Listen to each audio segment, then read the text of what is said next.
When I was a sophomore in college, I lived in a small but beautiful historic studio apartment in a small East Coast city that had somewhat of a reputation for crime and danger. However, the neighborhood I lived in was usually considered one of the good neighborhoods. It was close to the city's university and was mostly students living there, especially on the street my building was on. My building was a huge 4-story townhouse, if you can really call it that. It was really a mansion as a whole, built in 1895. The architecture was really awesome. Built-in bookshelves and huge mahogany pocket doors that slid into walls. Anyways, the building wasn't exactly in mint condition, and my landlord was pretty lazy. He would always come by and check up on things and make promises to get stuff fixed, but never really got around to doing much of anything. The apartment I was renting was on the first floor, and my front door immediately on the left as you walked in the building's door to the street. This door, the building's front door, which from the street opened to a small lobby area with only one door in it, mine, and a staircase to the other apartments upstairs, was huge and heavy and never really locked. In fact, you couldn't lock it, and in fact, it didn't even close all the way. So basically the door to my apartment was open to the street. I asked my landlord countless times to please do something about the front door, but he never did anything. Well, one night I was getting home from work and it was really late, about 3:45 a.m. I worked as a pizza delivery driver at a place that was open really late every night, and I was just sitting on my couch watching a little TV before I went to bed. I'd also gotten totally naked, something I truly loved being able to do considering I lived alone. Anyways, not 10 minutes since I'd gotten home and sat down, I hear 3 slow knocks on my door. I'm thinking, who the fuck would be at my door at this hour? What could they possibly want, and why didn't I hear the building's front door open like I normally do? Young and naive, I was half scared and half intrigued. I put a robe on and slowly crept towards the door, which, by the way, was literally right next to the couch where I was sitting. At this point in time, my door didn't have a peephole, so I just had to kind of take a leap of faith and open the door. When I did, a tall, emaciated, middle-aged man stood staring down at me with low eyes and a grin. He was wearing all black in many layers, and a big black trench coat. The first thing he said was, "Can I come in?" With the door barely open, I got a deep pit in my stomach and just went, no man, what's up?" He just stared into my eyes for a second, clearly disappointed, and then said, "I've seen you around," and then started to grin again. The pit in my stomach had evolved into a churning sensation, and I was starting to get nauseous. "Yeah, I've been watching you, and I like the way you look," he said. "So, you gay?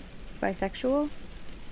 I was just like, "I don't know, but it's getting late. I'm going to bed. Bye." He kind of nodded and lingered for a second, as did I, watching to make sure I saw him leave the building.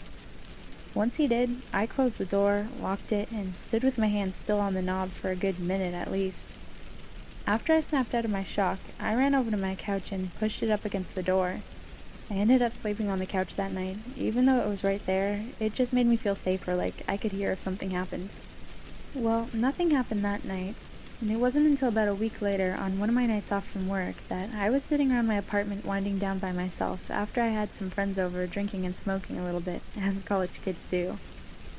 All of a sudden, I heard a weird rattling noise coming from across the room, so I turned off the music I was playing to find out that it was coming from none other than my front doorknob. I looked at it for a second and saw that both the knob and the top lock were jiggling. Someone was trying to get in.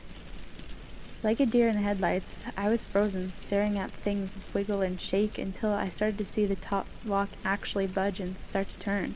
I leapt up from my chair and soared to the door, grabbing tightly on the lock and forcefully twisting it back to being locked. The jiggling of the lock and knob stopped for a second because whoever it was clearly knew that I knew. It was only a second, though, before they just started struggling again, and I had to use all my might to keep it still. Sweat was dripping down my forehead and ribcage after about 15 seconds of wrestling with this intruder. It suddenly stopped, and I heard the building door open and close, and footsteps run down the stairs of the stoop of the sidewalk. Just like I was before, I was paralyzed with my hands on the door for a good while before I realized I was crying and shaking, and that I needed to call someone. My instinct was to call the police. In hindsight, I regret this for the following reasons. I was having basically a panic attack while I was on the phone with 911 and actually threw up during the call. And I think that's why they decided I was just fucked up or something. When the two police got to my apartment, they stood in my doorway as I struggled to recount to them what had happened as I was shaking and crying. I noticed at one point they're both smirking and laughing and say, "What's funny right now?" One of them goes, "It reeks of marijuana." I was just like, okay, and basically argued with them after that. Long story short, they ended up confiscating a bunch of shit from my apartment and basically turning the whole situation into a little mini drug bust. Although they said they weren't going to charge me with anything, just take my shit. Nothing about this attempted break-in besides keep your door locked. I was devastated and felt so helpless. I hate to make this story so long, so I'll try to keep the last part short. Basically the same scenario happened one more time about 2 weeks from the last time. Only instead of calling the police, I called my dad, who raced down in an hour, 2-hour drive from his house to this place, with a crowbar up his sleeve. Unfortunately, by the time he got here, whoever it was had already left. They didn't struggle very hard this time. My dad ended up cussing out the landlord and demanding he get the door fixed and install a new lock and peephole on my door. He did make this happen within a reasonable amount of time, and I also got one of those bars you wedge between the doorknob and the floor, as well as an aluminum baseball bat to protect myself with. So I felt a lot better from then on. Needless to say, though, I ended my lease for that apartment a month early and never moved back to that street. I never found out for sure who was trying to pick my locks and if it was the guy who had come to my door the first time. But whoever it was, let's not meet.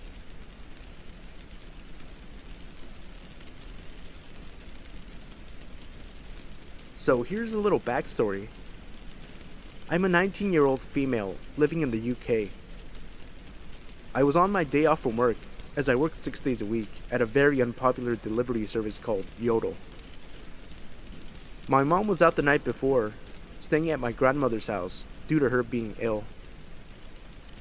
I have 2 small dogs, both Chihuahua Cross Yorkshire Terriers, who don't really need all that much walking, but this Sunday morning I was feeling it. It was around 7:30 in the morning, which means it was still pretty dark out when I put their coats on and left the house. The local park is a 2-minute walk away from my house, which I had no problem getting to. So, cut to about 10 minutes into my walk. I'm halfway around the park when I notice that it's brighter than usual. I turn around to see a parked car in the parking lot, with its lights on full beam, directed straight at me. Now, at this point, I'm starting to feel uneasy as I'm about to start making my way back there, as that is the way that I had entered the park. Something in my gut told me that it was an incredibly bad idea, so instead, I decided to cut across to the adjoining field and make my way across from there, as there was a public pathway running parallel to both fields. So again, cut to about 15 minutes later, and I'm starting to calm down, feeling like I had overreacted to the whole situation. I get to the end of the public pathway.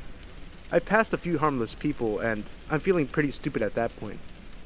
What I had forgotten was that the parking lot previously mentioned was just up the road, and the road I had come out at connected to it. As I was just about to turn off the public pathway back onto the main road, a car drives past that, at first, didn't look particularly memorable, until the passenger seat in the car drove past with the biggest, cruelest, most evil grin on his face as they passed me. I stopped in my tracks, and they pulled up just down the road and waited. I started walking home double time, and the walk that would have taken me 20 minutes took me 10, and the entire walk home, this car followed me. Thankfully, I had to cut through little alleyways to get to the road leading to the park, and I managed to lose them by the time I got to my house. After I had caught my breath, I looked out my kitchen window carefully, without moving the blinds, to see 3 guys maybe in their mid-20s, stalking around the area, presumably looking for me and my dogs. So to you 3 creeps who have prompted me to change my dog walking routine like a freaking cop, let's not meet. Okay, bit of background. There was a time when I was 17 where I sort of lived in 2 houses. We were moving and my dad lived in the new house where he had a job, and my mom, my siblings, and I lived in the old house where our friends in school were. The new house wasn't anywhere near the old one. It was about 6 or 7 hours drive. So, on a good long weekend, we could make the drive, and my dad would come up in our smart car whenever he could. One weekend, I was off on break and was going to spend a few days basically camping in the new house with my dad. I felt totally safe with him, and I was looking forward to the trip and even the time alone while he worked. The trip started out normally. We stopped at a rest stop about a quarter of the way there to pee, and we planned to stop at a halfway point for a gas station, tea, and another bathroom break. We were familiar with the gas station and had stopped there many times. It was a Royal Farms, if you have those near you. It's a chain place and relatively safe compared to some of the greasier places. We went in and I hit the bathroom while Dad made us both tea. I noticed a man looking awfully stoned standing near the men's room in the fire exit. He was wearing an entirely too tight leopard print shirt with a white jacket, and he had slimy white blonde hair. He looked maybe 45. I smiled politely and went to my dad where I felt safe. I'm socially anxious, but not cripplingly. My dad isn't huge, but he's kind of a prepper and knows self-defense better than I did at the time. I knew that if there was someone who wanted to hurt me, he'd be there. Checking out with our tea, the stone guy was right in front of us, and he turned around to talk with us. The first thing I noticed was that he seemed more aware now. Less stoned for sure, but still off somehow. But in a different way. He was laughing and talking with the cashier about the Cosmo magazine on the rack. He wasn't buying one, but he said, and I quote, "Nice, they sell these everywhere these days." He seemed to be trying to initiate us into conversation. The cashier was just trying to ignore how much he was looking at her boobs and cash him out. "So, how many months?" he asked us. At first, I was wondering if he thought I was pregnant. No, I'm a big girl, but my weight's on my hips and thighs, and I'm not shaped like a pregnant woman at all. "Pardon?" my dad asked the man, putting an arm around me. "How long have you two, He grinned, raising his eyebrows. My dad immediately dropped his arm, which was unfortunate because I felt safer with it there. The man, seeing some kind of opportunity, put his hand gently on my right hip.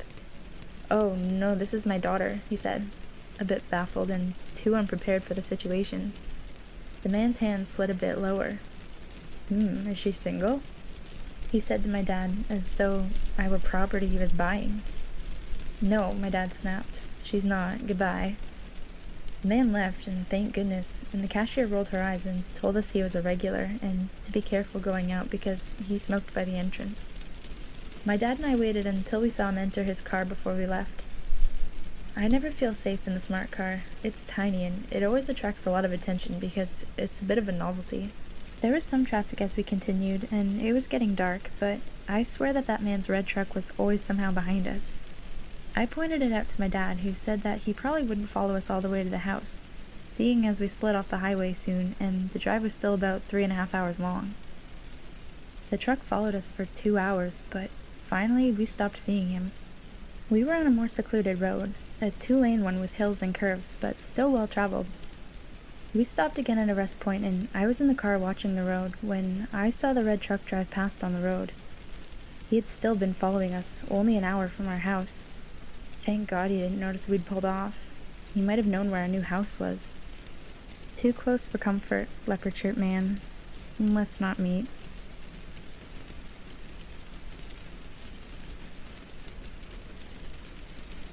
I live in a small town in Canada. I'm a 16-year-old half Asian and half Native American girl, but I pass as full Asian. It's relevant to the story. A lot of people here hate Asians and or have yellow fever. I'm about 5'4" and about 90 or 100 pounds, and I know well I'm weak and not threatening. A few months ago, I was downtown for about an hour after school, and I was heading home. The street I was on was busy.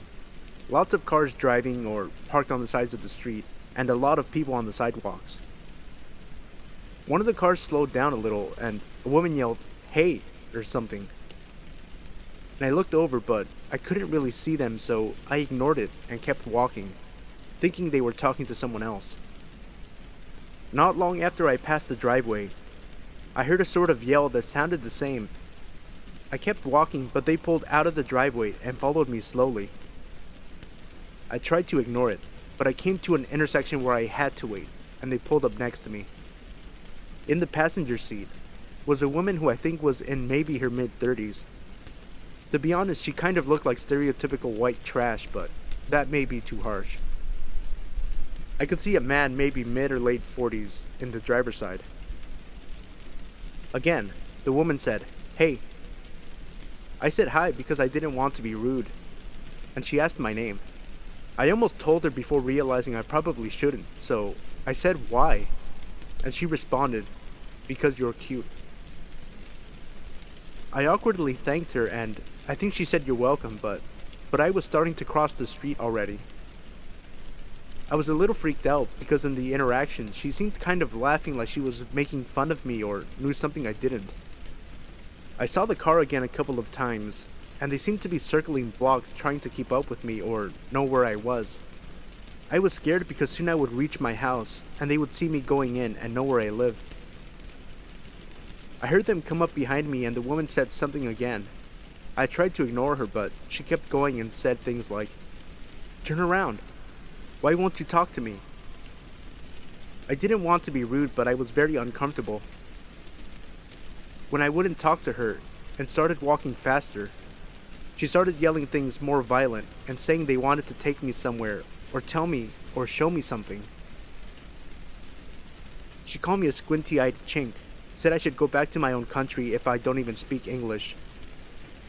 I was starting to tear up because I was confused and I was alone, and they were both much bigger than me. I walked straight past my house and went on for 6 or 7 blocks to my stepmom's friend's house. They seemed to follow me until 2 streets before the house, sometimes still saying things, but I couldn't hear or I don't remember. I don't know why they gave up there. My stepmom's friend luckily was home and let me in and called the police, but they never found the people. Probably because I never saw the license plates. I've been followed before, but nothing like this happens to me often, so to the laughing woman, I really hope we don't meet again.